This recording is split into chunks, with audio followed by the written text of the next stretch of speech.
Hello, അസ്സലാമു അലൈക്കും, നമസ്കാരം. എന്താണ് വിശേഷമൊക്കെ? അപ്പോൾ നല്ല നാളികേരമൊക്കെ വറുത്തരച്ചൊരു ചിക്കൻ കറി ഉണ്ടാക്കിയാലോ? അപ്പോൾ നമ്മുടെ വീട്ടിലൊക്കെ പണ്ട് മുതലേ ഉണ്ടാക്കണ ഒരു കറിയാണില്ലേ ചിക്കൻ കറി. നാളികേരമൊക്കെ വറുത്തരച്ചിട്ട് എൻ്റെ ചെറുപ്പത്തിലൊക്കെ ഇത് ഉണ്ടാക്കുക വിരുന്നുകാർ വന്നാൽ, അല്ലെങ്കിൽ വീട്ടിൽ എന്തെങ്കിലും വിശേഷങ്ങൾ ഉണ്ടെങ്കിൽ, അല്ലെങ്കിൽ ഉസ്താദുമാരെ ചിലവ് അങ്ങനെയുള്ളപ്പോഴൊക്കെയാണ് കേട്ടോ ഈ നാളികേരം വറുത്തരച്ചിട്ടുള്ളൊരു കറി ഉണ്ടാക്കാറുള്ളത്.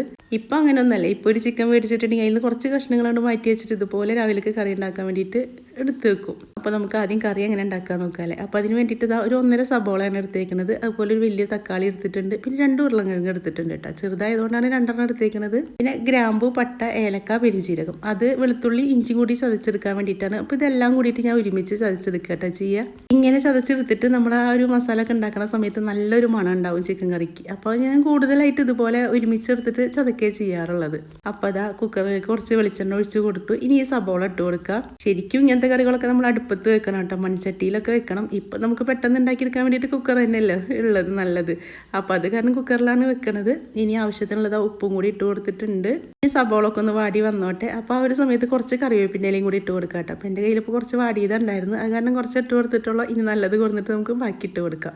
ഇനി ഇതാ ഇതിലേക്ക് തക്കാളിയും കൂടി ഇട്ട് കൊടുത്തിട്ടുണ്ട്. ഇനി തക്കാളിയും ഒന്ന് ഉടഞ്ഞ് വന്നോട്ടെ. നന്നായി ഉടഞ്ഞ് വരുമൊന്നും വേണ്ട, ഒന്ന് ചെറുതായിട്ടൊന്ന് വാടി വന്നോട്ടെ. ആ ഒരു സമയത്ത് നമുക്ക് ഇഞ്ചി, വെളുത്തുള്ളി, പച്ചമുളക്, പട്ട, ഗ്രാമ്പു, ഏലക്ക, പെരുംജീരകം, അപ്പോൾ ഇതെല്ലാം കൂടി ഒരുമിച്ച് ചതച്ചതാണ് നമ്മൾ ഇട്ട് കൊടുത്തേക്കുന്നത്. ഇതൊന്ന് ഇട്ടിട്ട് നന്നായിട്ട് ആ ഒരു മണം, ഒരു ചെറിയൊരു മണമൊക്കെ ഒന്ന് മാറണ വരെ നന്നായിട്ടൊന്ന് ഇളക്കി കൊടുക്കുക. തക്കാളി നമ്മൾ മുന്നേ ഇട്ട് കൊടുത്ത കാരണം ഇങ്ങനത്തെ മസാലകളൊക്കെ ഇട്ട് കൊടുക്കുമ്പോൾ പെട്ടെന്ന് കരിയില്ല കേട്ടോ. അത് കാരണമാണ് മുന്നേ തക്കാളി ഇട്ട് കൊടുക്കുന്നത്. ഇനി മഞ്ഞൾപ്പൊടി, മുളക് പൊടി, ഇനി ഇതിലേക്ക് ആവശ്യമുള്ള മല്ലിപ്പൊടിയും കൂടി ഇട്ട് കൊടുക്കുക. അപ്പോൾ ഇതിൻ്റെ അളവൊന്നും പറയാത്തത് നമ്മൾ ഓരോരുത്തരും ഓരോ ചിക്കനാണല്ലോ എടുക്കുക. അപ്പോൾ അതിനനുസരിച്ചിട്ടാണ്. അപ്പോൾ ഞാനിത് കുറച്ച് എടുത്തിട്ടുള്ളൂ, ഒരു 1/2 കിലോനൊക്കെ ഉണ്ടാവുള്ളൂ.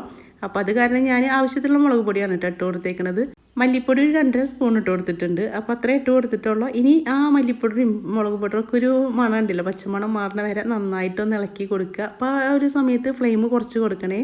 ഇനി ആവശ്യത്തിനുള്ള വെള്ളം കൂടി ഒഴിച്ച് കൊടുക്കുക. അപ്പോൾ ഈ ഒരു മസാല ഉണ്ടല്ലോ, ഈ മസാല നമ്മൾ മുളക് പൊടി, മല്ലിപ്പൊടിയൊക്കെ ഇട്ടിട്ട് അതൊരു 3-4 മിനിറ്റ് നേരം എന്തായാലും ഒന്ന് വഴറ്റി കൊടുക്കണം. ആ ഒരു മസാലക്കുത്ത് പോയാലാണ് നമുക്ക് ആ ചിക്കൻ കറിയുടെ ആ യഥാർത്ഥ രുചി കിട്ടുള്ളൂ.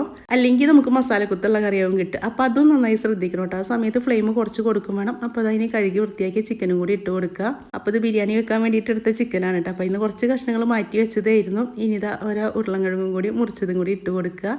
ഇനി നന്നായിട്ടൊന്ന് യോജിപ്പിച്ച് കൊടുക്കുക. നമ്മൾ കുറച്ച് വെള്ളം തന്നെയാണ് കേട്ടോ ഒഴിച്ച് കൊടുത്തേക്കുന്നത്. ഈ ചിക്കനിൽ നിന്ന് വെള്ളം ഇറങ്ങുകയും ചെയ്യും. പിന്നെ നമ്മൾ നാളികേരം വറുത്തരച്ച് ഒഴിക്കണുണ്ടല്ലോ, അപ്പോൾ അതും കൂടി ആകുമ്പോൾ നമുക്ക് ചാറ് കൂടുതലുണ്ടാവും. ഇപ്പോൾ കുറേ വെള്ളം ഒഴിക്കേണ്ട. അപ്പോൾ കുറച്ച് വെള്ളം തന്നെയാണ് കേട്ടോ ഒഴിച്ച് കൊടുത്തേക്കുന്നത്. ഇനി നമ്മൾ ഉരുളക്കിഴങ്ങൊക്കെ ഇട്ട് കൊടുത്തതല്ലേ, അപ്പോൾ കുറച്ചും കൂടി ഉപ്പിട്ട് കൊടുക്കുക. ഇനി ഉപ്പിൻ്റെ കുറവുണ്ടായാലോ എന്നൊരു ചെറിയൊരു സംശയം, അത് കാരണം കുറച്ചും കൂടി ഉപ്പിട്ട് കൊടുത്തിട്ടുണ്ട്. ഇനി ഒന്നും കൂടി കൂട്ടി യോജിപ്പിക്കുക. ഇതൊക്കെ നമ്മുടെ ഉമ്മമാരെ സ്പെഷ്യലാണില്ലേ. ഉമ്മമാരൊക്കെ ചിക്കൻ മേടിച്ചിട്ടുണ്ടെങ്കിൽ എല്ലാം കൂടി ഒരു ദിവസം തന്നെ ഉണ്ടാക്കിയില്ല, കുറച്ചൊക്കെ ഇത് മാറ്റി വെക്കും പിറ്റേന്ന് രാവിലെ ചായക്ക് കടികൾക്ക്. പിന്നെ ഞാൻ പറഞ്ഞല്ലോ, ഞങ്ങളുടെ വീട്ടിൽ ഉസ്താമാരെ ചിലവിനാണ് ഉമ്മ കൂടുതൽ ഇങ്ങനെ ഉണ്ടാക്കിയെടുക്കാറ്. ആ ഒരു രുചി ഇപ്പോഴും നാവിൽ തന്നെ ഉണ്ട് കേട്ടോ. നമ്മൾ എങ്ങനെ ഉണ്ടാക്കിയാലും ആ രുചിയുടെ അടുത്തേക്കൊന്നും എത്തില്ല. അപ്പോൾ ഞാൻ കുക്കർ മൂടിയിട്ട് വേവിക്കാൻ വേണ്ടി വെച്ചിട്ടുണ്ട്. അപ്പോഴത്തേക്കും നമുക്ക് കുറച്ച് നാളികേരം കൂടി വറുത്തെടുക്കുക. അപ്പോൾ അത് കുറച്ച് വെളിച്ചെണ്ണയാണ് ഒഴിച്ച് കൊടുത്തേക്കുന്നത്. കുറച്ചധികം വെളിച്ചെണ്ണ ഒഴിച്ച് കൊടുത്തിട്ടുണ്ട് കേട്ടോ. എനിക്ക് ആ രുചി കിട്ടാൻ വേണ്ടിയിട്ടാണ് ഞാൻ കുറച്ചധികം വെളിച്ചെണ്ണ ഒഴിച്ച് കൊടുത്തേക്കുന്നത്. ഇവിടെ അരമുറി നാളികേരമാണ് എടുത്തേക്കുന്നത്. അപ്പോൾ തേങ്ങ ചിരകിയത് ഇട്ട് കൊടുത്തിട്ടുണ്ട്. അതിലേക്ക് പെരുംജീരകം, പിന്നെ ഇതാ പട്ട. നമ്മൾ നാളികേരം അരച്ചിട്ടുള്ള, തേങ്ങ വറുത്തരച്ചിട്ടുള്ള കറികളാണെങ്കിൽ ചിക്കൻ കറി ആയാലും ബീഫ് കറി ആയാലും നമ്മൾ എന്ത് മസാല കറികൾ ഉണ്ടാക്കുകയാണെങ്കിലും തേങ്ങ വറക്കണ സമയത്ത് ചെറിയൊരു പൊട്ട് പട്ടിട്ട് കൊടുക്കുന്നത് നല്ലതാണ് കേട്ടോ. അപ്പോൾ നമുക്ക് ആ കറിക്ക് പ്രത്യേക ഒരു മണം കിട്ടും. ഇനി ഇതാ ഒരു കളറിന് വേണ്ടിയിട്ട് കുറച്ച് മഞ്ഞൾപ്പൊടിയും കൂടി ഇട്ട് കൊടുക്കുന്നുണ്ട്. നാളികേരം വറക്കണ സമയത്ത് നമ്മൾ കുറച്ച് മഞ്ഞൾപ്പൊടി ഇട്ട് കൊടുക്കുന്നത് ഒരു മഞ്ഞ കളർ കിട്ടാൻ വേണ്ടിയിട്ടാണ് കേട്ടോ. നമ്മൾ ഈ വെള്ള കളറിൽ നമ്മൾ അരച്ച് അതിൽ ഒഴിക്കുമ്പോൾ ഒരു വെള്ള കളറാവും കൂട്ടാനുണ്ടാവുക. അപ്പോൾ ഇതായിട്ട് ഒഴിക്കുമ്പോൾ കറിക്ക് നല്ലൊരു മഞ്ഞ കളർ ഉണ്ടാവും കേട്ടോ. അപ്പോൾ അതിന് വേണ്ടിയിട്ടാണ് കുറച്ച് മഞ്ഞൾ ഇട്ടിട്ട് ഒന്ന് വറുത്തെടുക്കണത്. അപ്പോഴേക്കും നമ്മുടെ കുക്കറൊക്കെ വിസിലടിക്കൽ കഴിഞ്ഞിട്ടുണ്ടായിരുന്നു. അപ്പോൾ അത് ചിക്കനൊക്കെ വെന്തിട്ടുണ്ട് കേട്ടോ.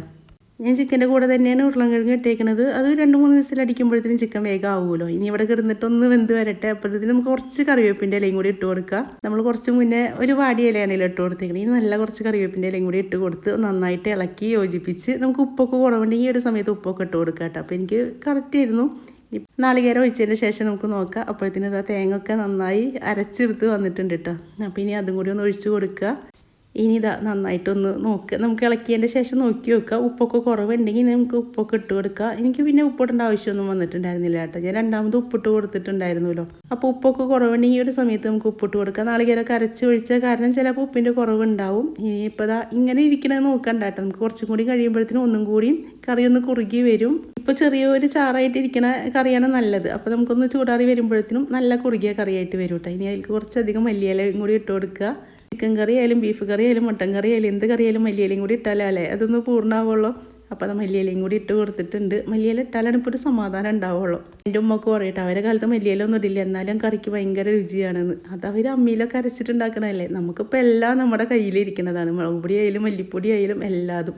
അവർ മസാലകളൊക്കെ അമ്മിക്ക് അരച്ചിട്ടുണ്ടാക്കുമ്പോൾ അതിൻ്റേതായ രുചി കൂടും. എന്നാലും നമ്മൾ സമ്മതിച്ചു കൊടുക്കില്ല കേട്ടോ. നമ്മളെ കറിയാണ് നല്ലത് എന്നൊക്കെ അവരെ മുന്നിൽ വെച്ച് പറയുകയാണെങ്കിലും സത്യം അവരെ കറി തന്നെയാണ് നല്ലത്. അപ്പോൾ അതാ കുറച്ചൊക്കെ ചൂടാറിയതിൻ്റെ ശേഷം നമുക്ക് നോക്കാം കേട്ടോ. കണ്ടില്ലേ, നമ്മൾ മുന്നേ കണ്ട കറിയല്ല കേട്ടോ. അപ്പോൾ അതൊന്ന് കുറുകി വന്നിട്ടുണ്ട്. അതാണ് ഞാൻ പറഞ്ഞത്, നമ്മൾ കുറച്ച് ലൂസാക്കിയിട്ട് കറിയാക്കി വെച്ചാലാണ് ഈ ഒരു സമയത്തേക്ക് ഇതുപോലെ കട്ടിയായിട്ട് വരിക. ഇനി ഇതിൻ്റെ കൂടെ കഴിക്കാൻ വേണ്ടിയിട്ട് നമ്മൾ നല്ല കൈപ്പത്തിരി ഉണ്ടാക്കി അടുപ്പിലൊക്കെ മറ്റേ മൺചട്ടിയിലൊക്കെ വെച്ചിട്ട് ചുട്ടെടുക്കില്ല, അങ്ങനെ ചുട്ടെടുത്ത് നല്ല നാളികേരപ്പാലൊക്കെ ഒഴിച്ച് ഈ കറി കൂട്ടി കഴിക്കണം കേട്ടോ. നമുക്ക് കൈപ്പത്തിരി ഒന്നുമില്ല, ഞാൻ വട്ടുപത്തിരി ഉണ്ടാക്കിയിട്ടുണ്ടായിരുന്നു, അതിൻ്റെ കൂടെയാണ് ഉണ്ടാക്കിയെടുത്തത്. അപ്പോൾ ഉണ്ടാക്കാത്തവരൊക്കെ ഒന്ന് ഇതുപോലെ ഒന്ന് കറി ഉണ്ടാക്കി നോക്കി നോക്കൂ കേട്ടോ. അടിപൊളിയാണ്. എല്ലാറ്റിൻ്റെ കൂടെ ഒരുപോലെ പോണ കറിയാണല്ലോ. അപ്പോൾ ഇൻഷാ അല്ലാഹ് ഇനി നല്ലൊരു വീഡിയോ ആയിട്ട് നമുക്ക് അടുത്ത ദിവസം കാണാം.